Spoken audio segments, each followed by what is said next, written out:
भगवान शिव को आदि योगी क्यों कहा जाता है? पौराणिक कथा भाग 1। हर हर महादेव। आज से हजारों वर्ष पहले, जब न कोई राज्य था, न कोई धर्म ग्रंथ, न कोई गुरुकुल, तब हिमालय की सबसे ऊंची चोटी कैलाश पर्वत पर एक अद्भुत दृश्य दिखाई देता था। वहां एक दिव्य पुरुष गहन समाधि में लीन थे। उनके शरीर पर भस्म लगी थी, मस्तक पर अर्धचंद्र विराजमान था, जटाओं से मां गंगा प्रवाहित हो रही थी, गले में वासुकी नाग लिपटा था, उनकी आंखें बंद थीं और ऐसा प्रतीत होता था मानो पूरा ब्रह्मांड उनके भीतर समाया हो। वह थे महादेव। दिन बीते, महीने बीते, वर्ष बीत गए, लेकिन शिव अपनी समाधि से बाहर नहीं आए। देवता भी आश्चर्यचकित थे। वे सोचते, आखिर महादेव किस रहस्य में लीन हैं? इंद्र ने ब्रह्मा जी से पूछा, पितामह, महादेव इस गहन समाधि में क्यों हैं? ब्रह्मा जी मुस्कुराए और बोले, वे केवल ध्यान नहीं कर रहे, वे संपूर्ण सृष्टि की चेतना के साथ एकाकार हैं। यही योग का सर्वोच्च स्वरूप है। उसी समय पृथ्वी पर अनेक ऋषि कठोर तप कर रहे थे। वे वेदों का ज्ञान जानते थे, यज्ञ करना जानते थे, मंत्रों का उच्चारण जानते थे, लेकिन एक प्रश्न का उत्तर किसी के पास नहीं था। मन को पूरी तरह शांत कैसे किया जाए? उन्हें लगा कि इस रहस्य का उत्तर केवल भगवान शिव के पास है। तब 7 महान ऋषियों ने निश्चय किया कि वे कैलाश जाएंगे। ये थे अत्रि, भृगु, वशिष्ठ, विश्वामित्र, गौतम, कश्यप और जमदग्नि। जब वे कैलाश पहुंचे तो उन्होंने देखा महादेव अब भी समाधि में लीन है। उन्होंने कई दिनों तक प्रतीक्षा की, लेकिन शिव ने अपनी आंखें नहीं खोलीं।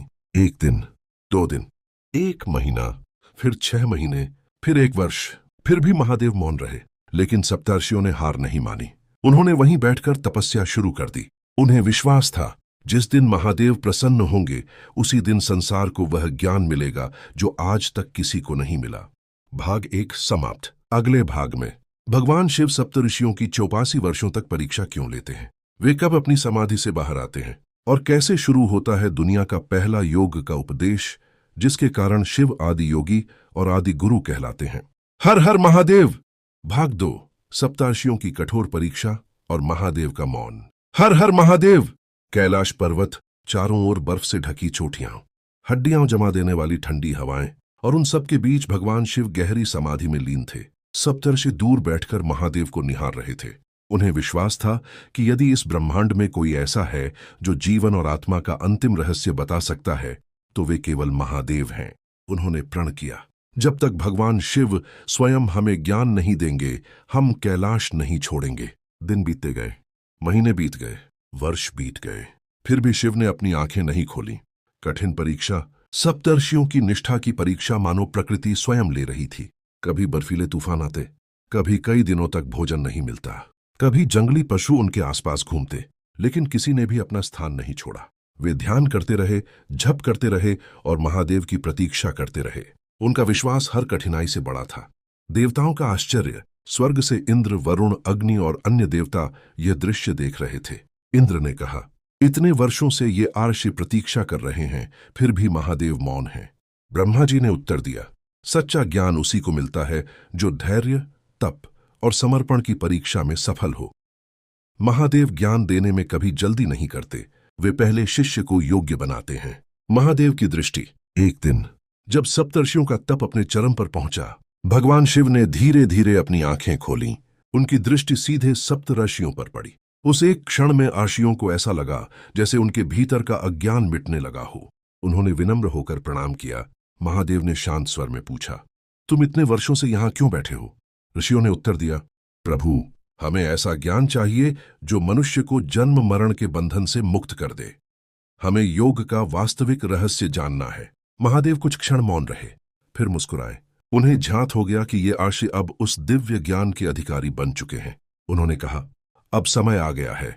मैं तुम्हें वह ज्ञान दूंगा जो केवल शरीर का नहीं, बल्कि आत्मा और ब्रह्मांड का भी विज्ञान है। उसी क्षण कैलाश का वातावरण दिव्य प्रकाश से भर गया। यहीं से आरंभ होने वाला था संसार का पहला योग उपदेश। इसी उपदेश के कारण भगवान शिव आगे चलकर आदि योगी और आदि गुरु कहलाए। भाग 3 में जारी। अगले भाग में महादेव ने सप्तर्षियों को योग के कौन कौन से रहस्य बताए, योग के 112 मार्ग क्या हैं, और कैसे सप्तर्षि पूरे विश्व में योग का ज्ञान लेकर गए। हर हर महादेव। नोट, योग परंपराओं में यह कथा विभिन्न रूपों में मिलती है। कई परंपराओं में बताया जाता है कि महादेव ने लंबी अवधि तक सप्तऋषियों की परीक्षा ली, लेकिन अलग अलग स्रोतों में इस अवधि का वर्णन भिन्न है। इसलिए किसी एक निश्चित संख्या जैसे 84 वर्ष को सभी परंपराओं का समान मत नहीं माना जाता। भाग 3, योग का प्रथम उपदेश और सप्तऋषियों का रूपांतरण। हर हर महादेव! कैलाश पर्वत की चोटियां स्वर्णिम प्रकाश से दमक रही थीं। भगवान शिव के सामने 7 आर्षि विनम्र भाव से बैठे थे। वर्षों की तपस्या के बाद वह क्षण आ चुका था जिसका वे इंतजार कर रहे थे। महादेव ने शांत स्वर में कहा, ऋषियों, तुमने तपस्या से अपने मन को स्थिर किया है। अब तुम उस ज्ञान को ग्रहण करने योग्य हो जो केवल शब्द नहीं बल्कि अनुभव है। सप्तर्षियों ने एक साथ हाथ जोड़कर कहा, प्रभु, हमें वह मार्ग दिखाइए जिससे मनुष्य अपने वास्तविक स्वरूप को जान सके। योग का वास्तविक अर्थ। भगवान शिव बोले, योग केवल शरीर को मोड़ने या कठिन आसन करने का नाम नहीं है। योग का अर्थ है अपने भीतर और समस्त सृष्टि के साथ एकत्व का अनुभव करना। जब मन, बुद्धि और अहंकार शांत हो जाते हैं, तब आत्मा अपने वास्तविक स्वरूप को पहचानती है। यही योग है। फिर महादेव ने उन्हें श्वास की शक्ति, ध्यान की गहराई, इंद्रियों पर नियंत्रण, करुणा, अनुशासन और आत्मबोध का मार्ग समझाया। उन्होंने कहा, यदि मनुष्य अपने मन को जीत ले तो वह संसार की सबसे बड़ी विजय प्राप्त कर लेता है। योग के अनेक मार्ग। कथा के अनुसार महादेव ने साधकों की अलग अलग प्रवृत्तियों के अनुसार योग के अनेक मार्ग बताए। उन्होंने समझाया कि हर व्यक्ति का स्वभाव अलग होता है, इसलिए साधना का मार्ग भी अलग हो सकता है। कोई ध्यान से आगे बढ़ेगा, कोई ज्ञान से, कोई भक्ति से और कोई निस्वार्थ कर्म से, लेकिन सभी मार्ग अंततः उसी परम सत्य की ओर ले जाते हैं। सप्तर्षि ध्यानपूर्वक हर शिक्षा को अपने हृदय में उतारते रहे। आदिगुरु का आशीर्वाद। कई दिनों तक यह दिव्य उपदेश चलता रहा। जब शिक्षा पूर्ण हुई तो भगवान शिव ने 7 ऋषियों को आशीर्वाद देते हुए कहा, अब यह ज्ञान केवल कैलाश तक सीमित नहीं रहेगा, तुम इसे संसार के कोने कोने तक पहुंचाओ। जहां भी सत्य की खोज करने वाला कोई साधक होगा, वहां योग का यह प्रकाश पहुंचना चाहिए। सप्तऋषियों ने प्रणाम किया और प्रण लिया कि वे इस ज्ञान का उपयोग केवल लोक कल्याण के लिए करेंगे। योग का प्रसार। इसके बाद सप्तऋषि अलग अलग दिशाओं में निकल पड़े। उन्होंने अनेक आश्रमों में साधकों को योग, ध्यान और आत्मानुशासन की शिक्षा दी। धीरे धीरे यह ज्ञान पीढ़ी दर पीढ़ी आगे बढ़ता गया। इसी कारण भगवान शिव को आदि योगी और आदि गुरु कहा जाने लगा, क्योंकि परंपरा के अनुसार वे योग के प्रथम गुरु माने जाते हैं। लेकिन कथा यहीं समाप्त नहीं होती। एक दिन माता पार्वती ने भगवान शिव से एक ऐसा प्रश्न पूछा जिसका उत्तर हर योगी के लिए अमूल्य था। प्रभु, यदि योग इतना महान है तो हर मनुष्य इसे सहजता से क्यों नहीं प्राप्त कर पाता? महादेव का उत्तर जीवन का सबसे बड़ा रहस्य खोलने वाला था। भाग 4 में जारी। नोट: यह कथा योग परंपराओं और शैव परंपरा में प्रचलित मान्यताओं पर आधारित है। विभिन्न परंपराओं में इसके विवरण अलग अलग मिलते हैं, लेकिन भगवान शिव को आदि योगी और आदि गुरु के रूप में व्यापक सम्मान प्राप्त है। हर हर महादेव! भगवान शिव को आदि योगी क्यों कहा जाता है? भाग 4, माता पार्वती का प्रश्न और योग का सबसे बड़ा रहस्य। हर हर महादेव! सप्तर्षियों को योग का दिव्य ज्ञान देकर भगवान शिव पुनः कैलाश पर विराजमान हो गए। चारों ओर हिमालय की शांत वादियां थीं। माता पार्वती महादेव के समीप बैठी थीं। उन्होंने देखा कि सप्तर्षि अत्यंत प्रसन्न होकर लौट रहे हैं। माता पार्वती के मन में एक प्रश्न उठा। उन्होंने विनम्रता से पूछा, प्रभु, आपने जो ज्ञान सप्तर्षियों को दिया, क्या उससे हर मनुष्य मोक्ष प्राप्त कर सकता है? महादेव मुस्कुराए। उन्होंने उत्तर दिया, देवी, मार्ग सबके लिए खुला है, लेकिन उस मार्ग पर चलने का साहस हर किसी में नहीं होता। मन ही सबसे बड़ा मित्र और शत्रु। भगवान शिव बोले, मनुष्य का सबसे बड़ा शत्रु कोई दूसरा नहीं, उसका अपना चंचल मन है। जो मन को जीत लेता है वह संसार को जीत लेता है, और जो मन से हार जाता है वह सब कुछ पाकर भी दुखी रहता है। माता पार्वती ध्यानपूर्वक सुन रही थीं। उन्होंने पूछा, प्रभु, मन को कैसे जीता जा सकता है? महादेव बोले, धैर्य, अनुशासन, ध्यान और करुणा से। योग केवल शरीर का अभ्यास नहीं बल्कि जीवन जीने की कला है। योग का उद्देश्य। महादेव ने आगे कहा, बहुत लोग योग को चमत्कार पाने का साधन समझते हैं, लेकिन सच्चा योग चमत्कार नहीं, आत्मज्ञान देता है। जब मनुष्य अपने भीतर के क्रोध, अहंकार, लोभ और भय को पहचानकर उन पर विजय प्राप्त कर लेता है, तभी वह वास्तविक योगी बनता है। इतना कहते ही कैलाश का वातावरण और भी शांत हो गया। ऐसा लगा जैसे स्वयं प्रकृति भी महादेव के वचनों को सुन रही हो। देवताओं का आगमन।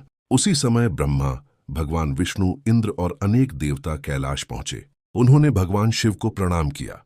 ब्रह्मा जी बोले, महादेव, आपने जो ज्ञान दिया है वही आने वाले युगों में मानवता का मार्गदर्शन करेगा। भगवान विष्णु ने कहा, प्रभु, आज से आप केवल देवों के देव ही नहीं बल्कि समस्त योगियों के प्रथम गुरु भी कहलाएंगे। सभी देवताओं ने एक स्वर में कहा, आदि योगी महादेव की जय। पूरा कैलाश पर्वत इस जय घोष से गूंज उठा। आदि योगी का संदेश। भगवान शिव ने अंतिम बार सभी की ओर देखा और कहा, याद रखो, योग किसी एक धर्म, जाति या देश की सीमा में बंधा नहीं है। जो भी सत्य, शांति और आत्मज्ञान की खोज करता है वह योग के मार्ग पर चल सकता है। महादेव के ये वचन सुनकर देवता और आशी भाव विभोर हो गए। लेकिन एक रहस्य अभी भी बाकी था। आखिर भगवान शिव ध्यान में इतने वर्षों तक कैसे लीन रहते थे? क्या उस समाधि के पीछे कोई और दिव्य रहस्य छिपा था? यही रहस्य हम अंतिम भाग में जानेंगे। हर हर महादेव। भाग 5, अंतिम भाग। आदि योगी, महादेव का अंतिम संदेश और योग का अमर रहस्य। हर हर महादेव। कैलाश पर्वत पर सूर्य अस्त होने लगा था। बर्फ से ढकी चोटियां सुनहरी आभा से चमक रही थीं। भगवान शिव के चारों ओर देवता, सप्तर्षि और माता पार्वती विराजमान थे। योग का दिव्य उपदेश पूर्ण हो चुका था। लेकिन तभी माता पार्वती ने भगवान शिव से अंतिम प्रश्न पूछा, प्रभु, यदि योग मनुष्य को परम सत्य तक पहुंचा सकता है तो फिर संसार के अधिकांश लोग इस मार्ग पर क्यों नहीं चल पाते? भगवान शिव मुस्कुराए। उन्होंने शांत स्वर में कहा, देवी, मनुष्य बाहर की दुनिया को जीतना चाहता है लेकिन अपने भीतर झांकना नहीं चाहता। यही उसके दुहक का सबसे बड़ा कारण है। पूरा कैलाश मौन हो गया। योग का सबसे बड़ा रहस्य। महादेव बोले, योग किसी गुफा में बैठने का नाम नहीं है। योग जीवन जीने की कला है। जब क्रोध आए और तुम शांत रहो, वही योग है। जब अहंकार आए और तुम विनम्र रहो, वही योग है। जब दुख आए और तुम्हारा विश्वास न टूटे, वही योग है। जब सुख आए और तुम अभिमान न करो, वही योग है। सप्तर्षि भाव विभोर होकर सुनते रहे। आदि योगी का आशीर्वाद। भगवान शिव ने अपना दाहिना हाथ उठाया और कहा, आज से यह योग किसी एक व्यक्ति या एक युग का नहीं रहेगा। जो भी सत्य, शांति और आत्मज्ञान की खोज करेगा, योग उसका मार्गदर्शन करेगा। फिर उन्होंने सप्तर्षियों से कहा, जाओ, इस ज्ञान को पूरी पृथ्वी पर फैलाओ। किसी से उसका धर्म, जाति या जन्म मत पूछना।